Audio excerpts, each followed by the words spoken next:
Super waxa ay maanta joogtaa Gaalkacyo.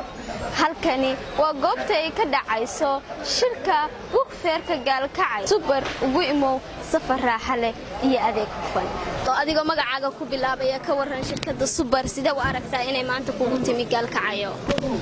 aad iyo aad magacayga waa Suldaan Cabdullaahi Yuusuf kamid ah dhalinyarada degmada Gaalkacyo. Kambaniga waxaan leeyahay Super waan soo dhaweynaynaa dhankan galmudug ku soo dhaweynaynaa mar koobaad iyo mar labaad iyo mar saddexaad soo dhawaadaan leeyahay waa loo baahan yahay baahi weyn baa loo qabaa marka waxaan leeyahay soo dhawaada. bismillaahir rahmaanir rahiim magacayga waa maxamed cabdi gaab shirkadda Super runtii waan soo dhaweynayaa waa runtii xog badan baa ka haya waa shirkad runtii aad iyo aad u wanaagsan bulshaduna ay u riyaaqday waana soo dhaweynaya walaal. Assalaamu calaykum waraxmatullaahi wabarakaatuh. Magacayga waxa waaye Cabdiqani Cali Saciid anigoo ku hadlaya oo ka mid ah dhalinyarta magaalada Gaalkacyo gaar ahaan Galmudug. Waxaan soo dhaweynayaa shirkaddan oo la yiraahdo Super Transportation and Logistics. waxa weeye shirkad wanaagsan maadaama la jaan qaadayno wadamada kale caalamka. waxaa maanta ku faraxsanahay in aan arko shirkad oo ka shaqeynaysa adeegyada bulshada taasoo fududeynaysa. awal waxaa laga yaabay marka wax u baahato in oo safar dheer ama waqti badan ama juhdi badan ka galo laakiin maanta adigoo gurigaada jiifa haddii waxa rabtay ama waxa u baahnayd helaysid.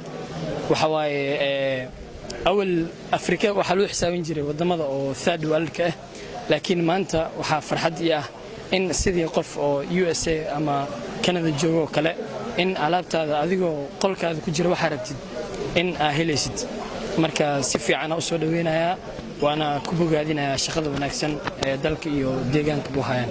magacayga waa Cabdiraxmaan Macalin Usmaan waxaan ka mid ahay dhalinyarada magaalada Gaalkacyo gobolka Mudug in badan ku soo barbaartay waxna ka baratay waxa weeye maanta Gaalkacyo lama kala sheego.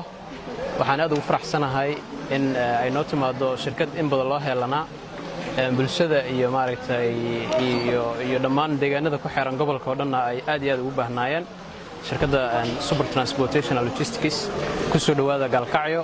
waxaa garabkayga bidix taagan Xasan oo ka mid ah dhalinyarada Galmudug ee magaalada Gaalkacyo. Xasan waxa uu ka mid yahay dhalinyaradii sida quruxda badan shirkadda Super ugu soo dhaweysay Gaalkacyo gaar ahaan qaybta Galmudug.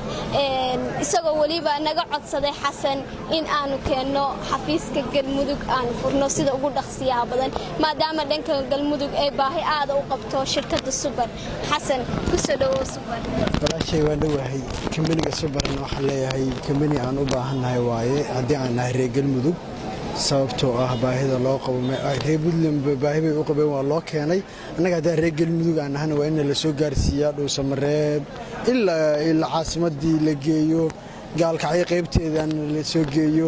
marka waxaan leeyahay kambaniga Super waan soo dhaweynaynaa dhalinyaro waa jirtaa waan u diyaarsanahay kambaniga Super marka imaashiisa ayaan sugaynaa insha Allah ilaa intuu noo imaanayo insha Allah biinlaahi kariim waan soo dhaweynaynaa kambaniga Super sababtoo ah maanta dhan uu leeyahay markii la sheegay ayaaba u niri waan u baahanahay gaari internetkii leh xawaarihii oo qofka hadduu darawalkii qalad kugu sameeyo laga celinayo waa kambani aad iyo aad u muhiimsan. waxaan leeyahay Super guuleysta guushiinana haddii aan aragno insha Allah qaybta Galmudug ee Gaalkacyo. Super dhamaanteen ku safarnaa.